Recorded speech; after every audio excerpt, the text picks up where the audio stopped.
എന്താന്ന് നോക്കിയാൽ നമ്മള് നാട്ടിൽ വന്ന് അങ്ങനെ അടിച്ച് പൊളിക്കാണ് ഇവിടെ. അപ്പൊ നാട്ടിൽ വന്ന് ഞങ്ങളിതാ കപ്പ അല്ലെന്നാ നമ്മുടെ സ്വന്തം നമ്മുടെ പഴയൊരു വീഡിയോ കണ്ടല്ലോ, സ്വന്തം പറമ്പിലെ കപ്പ. ആ കപ്പ കുറച്ച് കപ്പ അവിടെ നിർത്തിയിട്ടുണ്ടായിരുന്നു. അപ്പൊ ആ കപ്പ പറിക്കാനായിട്ട് വലിയൊരു കുട്ടിപ്പട്ടാളവും വേണ്ടേ അപ്പനെയും അനിയനെയും എല്ലാരും കൂടെ ഞങ്ങൾ അങ്ങനെ കപ്പ പറിക്കാനായിട്ട് പോവാണ്. അപ്പൊ നാട്ടിലെ കുറച്ച് വിശേഷങ്ങളിലേക്ക് എല്ലാവർക്കും വീണ്ടും സ്വാഗതം. അപ്പൊ എന്താണ്ട് കപ്പയൊക്കെ നമ്മൾ നല്ല വണ്ടിയെ കയറ്റണ്ടെന്ന് നമ്മുടെ അനിയച്ചാര് പറഞ്ഞു. അപ്പം എന്താ ചെറിയൊരു പിക്കപ്പയിലൊക്കെ നമ്മൾ കപ്പ പറിക്കാനായിട്ട് അങ്ങനെ പോവാണ്. അപ്പം ഞങ്ങളുടെ എന്താ അഞ്ഞാമയെന്ന് പറഞ്ഞേ, നമ്മൾ എവിടെ പോകുന്നേ? കപ്പ പറിക്കാൻ. അപ്പം കപ്പ പറിക്കാൻ പിക്കപ്പയിലൊക്കെ ഞങ്ങളൊരു യാത്ര ഞങ്ങൾ തുടങ്ങുകയാണ്. ഓക്കെ, അപ്പം നമ്മൾ ഇതാണ്ട് അങ്ങനെ നമ്മുടെ കപ്പയൊക്കെ നിൽക്കുന്ന പറമ്പിച്ചിട്ട് ദൂരെയാണ്. അപ്പൊ അങ്ങോട്ട് ഇങ്ങനെ ഇതാണ്ട് കുട്ടിപ്പട്ടാളത്തെ കപ്പ പറിപ്പിക്കാനായിട്ട് കൊണ്ടുപോയിക്കൊണ്ടിരിക്കുകയാണ്. റാനെ എന്തൊക്കെയാണ്, എവിടെ നമ്മള് പോകുന്നത്?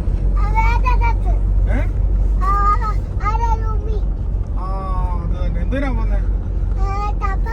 തപ്പ പറിക്കാനോ? അപ്പൊ തപ്പ പറിക്കാനായിട്ട് നമ്മള് പോവാണ്. ആൻമേരി നിനക്കറിയാം എവിടോട്ടാ നമ്മള് പോകുന്നത്? അതും തപ്പ പറിക്കാനാണ്. അപ്പൊ ഞങ്ങളെല്ലാരും കൂടെ അങ്ങനെ കപ്പ പറിക്കാനായിട്ട് പോയിക്കൊണ്ടിരിക്കുകയാണ്. അപ്പം പ്രത്യേകിച്ച് ഇന്ന് പെരുന്നാളൊക്കെ അല്ലേ. അപ്പം പെരുന്നാളിന് നമ്മൾ ഇന്ന് അടിപൊളി ബീഫ് കറിയും കപ്പ വേവിച്ചതും ഒക്കെയാണ് ഇന്നത്തെ ഞങ്ങളുടെ സ്പെഷ്യല്. അപ്പം നമുക്ക് ഇനി ബാക്കി ഭാഗം പറമ്പിൽ ചെന്നിട്ട് കാണാം. അങ്ങനെ നമ്മൾ കപ്പ പറിക്കാനായിട്ടുള്ള യാത്രയായിരുന്നു. ഒരു 2 കിലോമീറ്റർ ഇപ്പുറത്തായിട്ടാണ് നമ്മുടെ പറമ്പ്. അങ്ങനെ നമ്മുടെ അതാ കുട്ടിപ്പട്ട റേനെ ഇവിടെ വന്നിട്ടുണ്ടോടാ നീ നേരത്തെ? ഇല്ലേ? എന്നാ നമ്മൾ ഇതാണ്ട് കപ്പയൊക്കെ പറിക്കാൻ നമ്മുടെ പറമ്പിലോട്ട് പോയല്ലേ. റയാൻ വന്നിട്ടുണ്ടോടാ ഇവിടെ? വന്നിട്ടുണ്ടല്ലേ?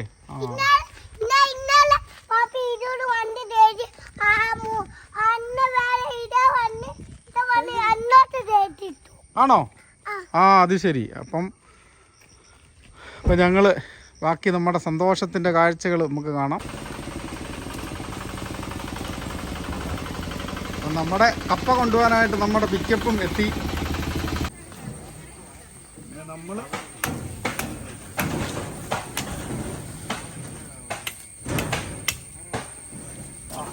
നമുക്ക് അത്യാവശ്യത്തിനുള്ള സാധനങ്ങളുണ്ടല്ലോ. വലിയ 10 കിലോ 20 കിലോ ഇല്ലെന്നേ ഉള്ളൂ. നല്ല ഫ്രഷ് ആയിട്ടുള്ള നല്ല അടിപൊളി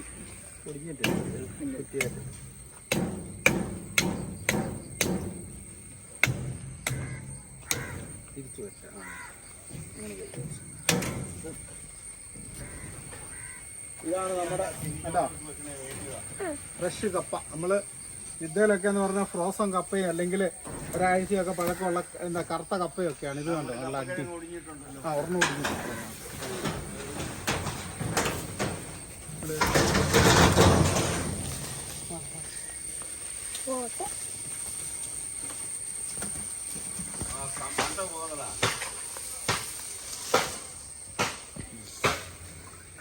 നിർത്താം. ഓക്കെയാണ്.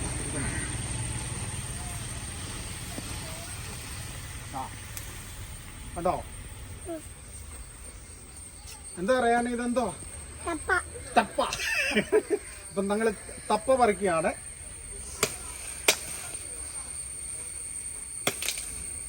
അങ്ങനെ കപ്പയൊക്കെ ഒത്തിരി വർഷങ്ങൾക്ക് ശേഷമാണ് ഇങ്ങനെ ഫ്രഷ് ആയിട്ട് നമുക്ക് ഇങ്ങനെ പറിച്ച് അങ്ങോട്ട് കഴിക്കാം.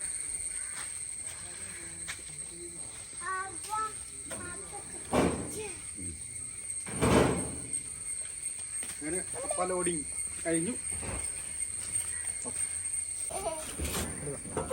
നമ്മളിത് നമ്മുടെ ഇന്നത്തെ ലോഡറിനെ കണ്ടോ? കപ്പയൊക്കെ വേണ്ടേ സെറ്റാക്കി. എന്നെ എടുക്കണോ? വേണ്ടേ അടുത്ത കണ്ടോ? ഞങ്ങളെല്ലാരും കൂടി ഇപ്പം പോയി നല്ല അടിപൊളിയായിട്ട് കണ്ടോ പോത്ത് കറിയും കപ്പയൊക്കെ ഉണ്ടാക്കാൻ പോവാണ്. വിടോ? പോലീസുകാർ പിടിക്കും. ഒന്നാമത് ഫുള്ള് ക്യാമറ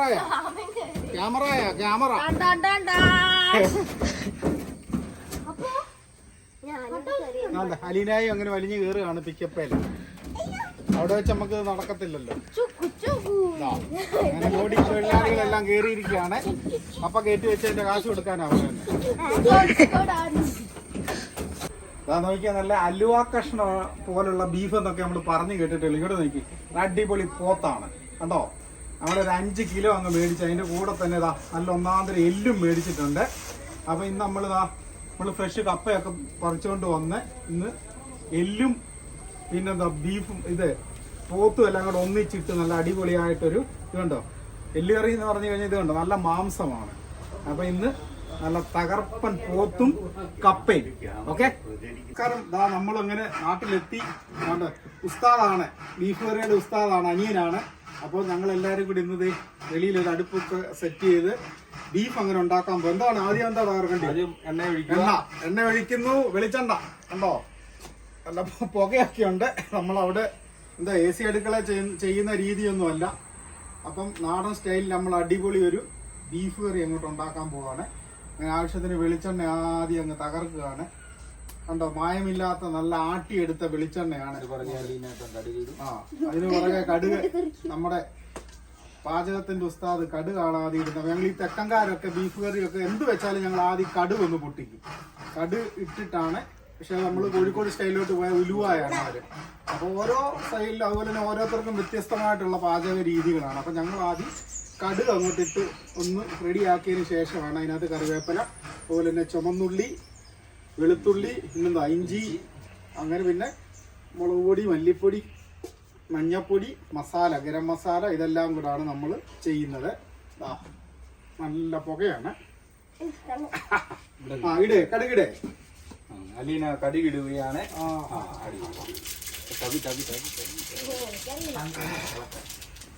അതിന് തൊട്ട് പുറകെ ഏതാണ്ടേ ഉള്ളിയില്ലേ, ചുമന്നുള്ളിയാണ്. അടുത്തത് ഇഞ്ചിയാണ് ഇടുന്നത്. കണ്ടോ നല്ല അടിപൊളി ഇഞ്ചി. ഇതൊക്കെ എന്ന് പറഞ്ഞാൽ സ്പെഷ്യൽ ഐറ്റങ്ങൾ എന്ന് പറഞ്ഞത് നമ്മൾ പറിച്ചെടുക്കുന്ന ഇഞ്ചി ഒക്കെയാണ്. അല്ലാതെ നമ്മൾ അവിടുത്തെ പോലെ ഇങ്ങനെ മാസങ്ങളായിട്ട് ഫ്രീസറിൽ ഇരിക്കുന്നതൊന്നുമല്ല.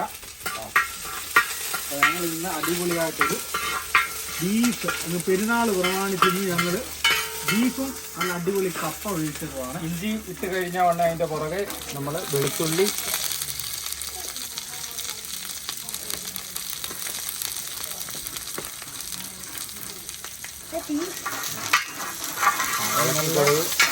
വിറകടുപ്പാണ്, വിറകിലാണ് നമ്മൾ ഉണ്ടാക്കുന്നത്. പ്രത്യേകിച്ച് പ്രവാസികൾക്കൊക്കെ എന്ന് പറഞ്ഞാൽ വിറകടുപ്പൊക്കെ അവിടെ സ്വപ്നം കാണാനേ പറ്റത്തില്ല. എണ്ണ കുറച്ചേറെ വേണം.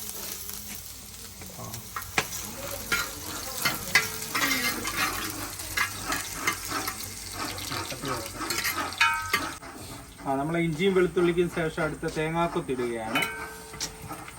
തേങ്ങാക്കൊത്ത് ഇട്ട്, അതായത് നമ്മുടെ വെളുത്തുള്ളിയൊക്കെ ഏകദേശം ഒരു ചുമന്ന കളറല്ലേ അതെ വന്നതിന് ശേഷം പിന്നെന്തോ കറിവേപ്പില അല്ല ചുമന്നുള്ളി ഉണ്ട് ഇല്ലേ. ഈ തേങ്ങ ഒന്ന് സെറ്റായി കഴിഞ്ഞൊരു ബ്രൗണിഷ് കളർ വന്നു കഴിയുമ്പോൾ നമ്മൾ അടുത്ത ഉള്ളി ഇടും. ഈ തേങ്ങയ്ക്കൊക്കെ എന്ന് പറഞ്ഞത് ഉണങ്ങിയ തേങ്ങയാണ്. നല്ല എന്താ കൊട്ടത്തേങ്ങാന്ന് ഞങ്ങളിവിടെ അത് തല്ലി പൊട്ടിച്ച് അങ്ങോട്ട് അരിഞ്ഞിട്ടതാണ് ഈ തേങ്ങ, അല്ലാതെ പച്ചത്തേങ്ങയല്ല. ഉണ്ടോ, ഇങ്ങനെയാണ് ഞങ്ങളുടെ ബീഫ് കറിയുടെ സ്റ്റൈലാണ് ഞങ്ങൾ ഇവിടെ തകർക്കുന്നത്. ഈ തേങ്ങ ഒന്ന് ചെറിയ കളർ മാറ്റം വരുമ്പോഴത്തേനും നമുക്ക് അടുത്ത നമ്മുടെ ചുമന്നുള്ളി കണ്ടോ. അതുപോലെ തന്നെ ഇതിന് നമ്മൾ എടുത്തിരിക്കുന്നതെന്ന് പറഞ്ഞാൽ ചുമന്നുള്ളി, ഇഞ്ചി, വെളുത്തുള്ളി, മല്ലിപ്പൊടി, മുളക് പൊടി, മഞ്ഞൾപ്പൊടി, കറിവേപ്പില, അതുപോലെ തന്നെ ഗരം മസാല, അതുപോലെ തന്നെ മീറ്റ് മസാല. ഏറ്റവും കൂടുതൽ നമ്മൾ മുളക് പൊടി നേരിട്ടാണ് ഇടുന്നത്. ഇതെല്ലാം കൂടെ ചേർത്താണ് നമ്മൾ ബീഫ് കറി ഇന്ന് ഇവിടെ ഉണ്ടാക്കുന്നത്. ഇത് ഏകദേശം ആയി കഴിയുമ്പോഴത്തേനും എന്തോ അടുത്ത കൊച്ചുള്ളി. നമ്മള് തേങ്ങ നല്ല ബ്രൗണിഷ് കളറായി, അതിന് ശേഷം നമ്മൾ കൊച്ചുള്ളി ഇടുകയാണ്. അപ്പം ബീഫിന്റെ ഏറ്റവും പ്രത്യേകത എന്ന് പറഞ്ഞാൽ ഈ ചെറിയ ഉള്ളിയാണ്. ഇത്രയും പോരാ. അപ്പം കൊച്ചുള്ളി പിന്നെയും കൂടുന്നതനുസരിച്ച് നമുക്ക് ബീഫ് കറിക്ക് ടേസ്റ്റ് കൂടും. അതിന്റെ കൂട്ടത്തിൽ നമ്മൾ കുറച്ച് കരിവേപ്പിലയും കൂടെ, നമ്മുടെ സ്വന്തം കരിവേപ്പില, അതൊക്കെ പ്രത്യേകതയാണ്. നമ്മളവിടെ 1 റിയാൽ 2 റിയാലൊക്കെ കൊടുത്ത ഇച്ചിരി കഴുകുണ്ടോ ക്യാൻസറിനെ ബാധിക്കുന്നു അങ്ങ് ഇടുക തകർത്ത്. കരിവേപ്പിലയുടെ മരവും കാണിക്കാം. എന്നിട്ട് ഇത് ഇനിയും വരണ്ട് കഴിഞ്ഞതിന് ശേഷം നമ്മളില്ലേ മസാലകളില്ലേ, മസാല ഇതാക്കിയിട്ട് പിന്നെ നമ്മുടെ പോത്തിനെ എടുത്ത് അങ്ങ് ചാടിക്കുക ഇങ്ങോട്ട്. ഇതാണ് നമ്മുടെ പ്രൊസീജിയറുകൾ.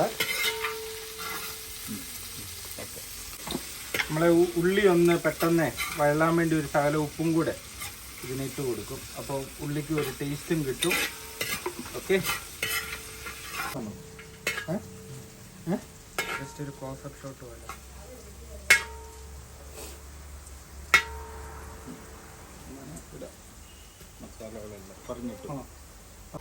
നമ്മുടെ ഉള്ളിയൊക്കെ ഏകദേശം നല്ലപോലെ വഴണ്ട് വന്നിട്ടുണ്ട്. ചുമന്നുള്ളി അപ്പോൾ അതിനുശേഷം ഉസ്താദ് പറഞ്ഞു തന്നേരെ ആണ്ടെ നമ്മുടെ മുളക് മസാല കൂട്ടാണ്. അതായത് ഗരം മസാല ഒരു 2 സ്പൂണോളം ഉണ്ട്. അതുപോലെ തന്നെ നല്ല കാശ്മീരി മുളക് പൊടി ഒരു 4 ടീസ്പൂൺ, അതുപോലെ തന്നെ മല്ലിപ്പൊടി ഒരു 2 ടീസ്പൂണ്, മഞ്ഞൾപ്പൊടി 1/2 ടീസ്പൂണ്, അതുപോലെ തന്നെ നമ്മുടെ മീറ്റ് മസാല അതിലൊരു 3 സ്പൂണും ഉണ്ട്. ഇത്രയും സാധനങ്ങളാണ് നമ്മളിട്ട് ഇതൊന്ന് ചെറുതായിട്ടൊന്ന് വഴണ്ട് വരണം. അതിന് ശേഷമാണ് നമ്മളിത് കഴുകി വെച്ചിരിക്കുന്ന ഒന്നാന്തരം പോത്ത് കണ്ടോ, ഇവനെ അങ്ങോട്ട് ഇട്ടിട്ട് പിന്നെ നമ്മൾ അതും ഇതുപോലെ ഒന്ന് വഴറ്റിയെടുക്കണം. അപ്പം നമ്മൾ ഏകദേശം 3-3.5 കിലോയോളം ഉണ്ട് ഈ നമ്മുടെ പോത്തിറച്ചി. അത് ഇട്ടാണ് നമ്മൾ ഉണ്ടാക്കുന്നത്. അപ്പം നമ്മുടെ എരിവിനും നമ്മുടെ രീതിക്കുമുള്ള മസാല അതിന് കറക്റ്റ് ഇത്ര എന്നൊന്നുമില്ല. പ്രത്യേകിച്ച് ഞങ്ങളുടെ നളപാചകം എന്ന് പറഞ്ഞാൽ ഞങ്ങൾ അങ്ങനെയാണ്, ഇങ്ങനെ ഒറ്റ കൊട്ടത്തേ ഉള്ളൂ. ഇതാണ് ഞങ്ങളുടെ സ്റ്റൈല്. എന്നിട്ട് ഇവനെ ഒന്നിങ്ങനെ ഒന്ന് നല്ലപോലെ ഒന്ന് മൂത്ത് വരണം ഈ പൊടികൾ. അതിലാണ് നമുക്ക് ടേസ്റ്റ് കിട്ടുന്നത്. കണ്ടോ, ഇതിങ്ങനെ നമ്മൾ ഇളക്കി ഒന്ന് നല്ലപോലെ ഇളക്കി കരിഞ്ഞു പോകരുത്. ആ സമയത്ത് നമ്മൾ തീ കണ്ടോ കെടുത്തിയിട്ടുണ്ട്. ആ ചെറിയ ചൂടിൽ വേണം നമുക്ക് ഈ മസാലയൊന്ന് ആയി വരാൻ. കാരണം മസാല കരിഞ്ഞു പോയി കഴിഞ്ഞാൽ പിന്നെ ടേസ്റ്റേ മാറിപ്പോവും. കണ്ടോ, അപ്പോൾ അവരവരുടെ ആ മുളകൊക്കെ കൂടുതൽ ഉപയോഗിക്കുന്നവർക്ക് അതനുസരിച്ച് മുളക് പൊടിയൊക്കെ ഇടാം. ഇതിന് ശേഷം നമ്മൾ നമ്മുടെ ബീഫിനെ ഇടുക അല്ലേ. ഇട്ട് നമ്മുടെ പോത്തിറച്ചി നമ്മളിതിന് ഇടുകയാണ്. എന്നിട്ട് നല്ലപോലെ നമുക്ക് ഇതൊന്ന് ഇളക്കി സെറ്റ് ചെയ്യണം. ഓക്കെ, നമ്മൾ വെള്ളം ഒന്നും ആദ്യം ഒഴിക്കേണ്ട കാര്യമേ ഇല്ല. ഒന്ന് മിക്സ് ചെയ്തതിന്. അതുപോലെ തന്നെ ആവശ്യത്തിന് ഉപ്പ് നമ്മൾ ആദ്യം കുറച്ച് ഉപ്പ് ഇട്ടായിരുന്നു. അപ്പോൾ ആവശ്യത്തിനുള്ള ഉപ്പും ഒക്കെ ഇട്ടിട്ട് നല്ല വാഴയില കൊണ്ട് നമ്മൾ അടച്ചിവിടെ വെച്ച് അതിൻ്റെ വെള്ളം താനെ ഇറങ്ങിയാണ് ഇത് വിറകടുപ്പിൽ വെച്ച് നമ്മളങ്ങോട്ട് വേവിച്ചെടുക്കുന്നത്. ഓക്കെ, അപ്പോൾ വേണ്ട ബീഫൊക്കെ ഇട്ടതിന് ശേഷം നമ്മൾ ആവശ്യത്തിനുള്ള ഉപ്പ് നമ്മൾ ആദ്യമൊക്കെ ഇട്ടത് ഓർമ്മ വേണം, അല്ലെങ്കിൽ ഉപ്പ് കൂടിപ്പോവും. അപ്പോൾ ആവശ്യത്തിനുള്ള ഉപ്പൊക്കെ ഇട്ട് നല്ലപോലെ ഒന്നുകൂടെ ഒന്ന് മിക്സ് ചെയ്യുക. ഓക്കെ, എന്നിട്ട് നമ്മൾ ചെയ്യാൻ പോകുന്നതെന്ന് പറഞ്ഞാൽ നമ്മുടെ വാഴയില വെച്ച് ഇവനെ അങ്ങോട്ട് അടച്ച് ഇതുണ്ടോ ഇങ്ങനെ ഇവനെ അങ്ങ് അടച്ച് ഇവിടെ അങ്ങോട്ട് വെക്കുക. എന്നിട്ട് കുറച്ച് കഴിയുമ്പോൾ നമ്മൾ നോക്കുമ്പോൾ ഈ ബീഫയിലുള്ള വെള്ളമൊക്കെ ഇറങ്ങി അവനങ്ങനെ അതേ കിടന്ന് വേകും. ഇതാണ് നമ്മുടെ നാടൻ സ്റ്റൈലിൽ നമ്മൾ ബീഫ് ഉണ്ടാക്കുന്നത്. അപ്പോൾ നമ്മളിതാ ഇപ്പോൾ മഴക്കാലമാണെങ്കിലും നല്ല ചൂടുമുണ്ട്, ഇവിടുത്തെ വെയിൽ തെളിഞ്ഞു. അപ്പം പുകയൊക്കെ അടിച്ച് നല്ല വിയർത്ത നാടൻ സ്റ്റൈൽ എന്ന് പറഞ്ഞാൽ ഇല്ലേ, ഇങ്ങനല്ലേ നമ്മുടെ പഴയ കാലത്തൊക്കെ നമ്മുടെ ചിമ്മിനി അടുപ്പിലൊക്കെ ഉണ്ടാക്കിക്കൊണ്ടിരുന്നത്. അതേ ഒരു സ്റ്റൈലിൽ ഞങ്ങൾ ഇന്ന് വിറകൊക്കെ വെച്ച് നല്ല അടിപൊളിയായിട്ട് ബീഫ് ഉണ്ടാക്കുകയാണ്. ബാക്കി ഭാഗം നമുക്ക് കാണാം. ഇങ്ങനെ തീയൊക്കെ അങ്ങനെ റെഡിയാക്കി കുറച്ച് നേരമായി നമ്മളിത് വെച്ചിട്ട് വാഴയിലൊന്ന് പൊക്കി നമുക്കിത് നോക്കാം. ഇതിൻ്റെ അവസ്ഥ നോക്കി, ഒരു തുള്ളി വെള്ളം പോലും നമ്മളിതിന് ഒഴിച്ചിട്ടില്ലായിരുന്നു. കണ്ടോ, ഇത് കണ്ടോ വെള്ളം കണ്ടോ, ഇങ്ങോട്ട് നോക്കി. ഈ ഇറച്ചി എന്നുള്ള വെള്ളം ഇറങ്ങി ഈ വെള്ളത്തിൽ കിടന്നാണ് ഈ ബീഫ് വേകേണ്ടത്. അപ്പോൾ ഇതാണ് നമ്മൾ സാധാരണ കുക്കറിലൊക്കെ വെച്ച് കഴിഞ്ഞാൽ ഇതിൻ്റെ ആ വിസിലടിച്ചടിച്ച് ഇതിൻ്റെ നല്ല മസാലയുടെ സ്മെല്ലും എല്ലാം അങ്ങ് പോകും. പക്ഷേ ഇത് ആ ബീഫ് ആ പോത്തിറച്ചി ഇങ്ങനെ വെള്ളം ഒന്നും ഒഴിക്കണ്ട. അതുകൊണ്ടോ ആദ്യം നിന്നുള്ള വെള്ളം ഇറങ്ങി നമുക്കിതുപോലെ ഇടയ്ക്കൊന്ന് ഇളക്കി കൊടുത്താൽ മാത്രം മതി. കണ്ടോ, ഈ സാധനം നമുക്ക് ഒരു മണിക്കൂറോളം വേകണം നല്ല തീയിൽ വിറകടുപ്പിൽ. വീണ്ടും നമ്മളിതൊന്ന് നോക്കിയതിന് ശേഷം വീണ്ടും നമ്മളിത് അടച്ച് അങ്ങനെ വെക്കുക. പോത്തിറച്ചി ഇങ്ങനെ വെന്തുകൊണ്ടിരിക്കുകയാണ്.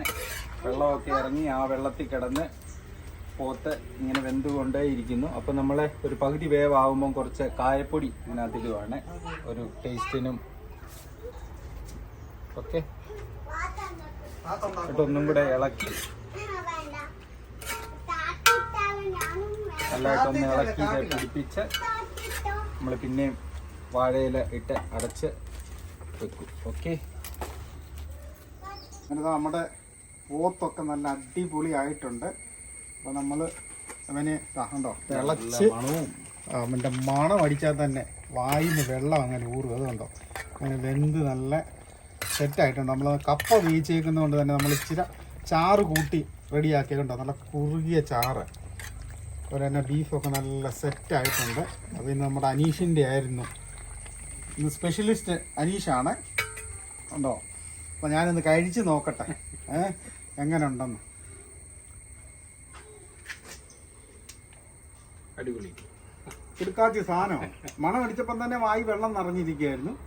അപ്പം അടുത്ത നല്ലൊരു കാഴ്ചയുമായിട്ട് ഇതാ വരുന്നതുവരെ എല്ലാവർക്കും നന്ദി, നമസ്കാരം, ബൈ ബൈ.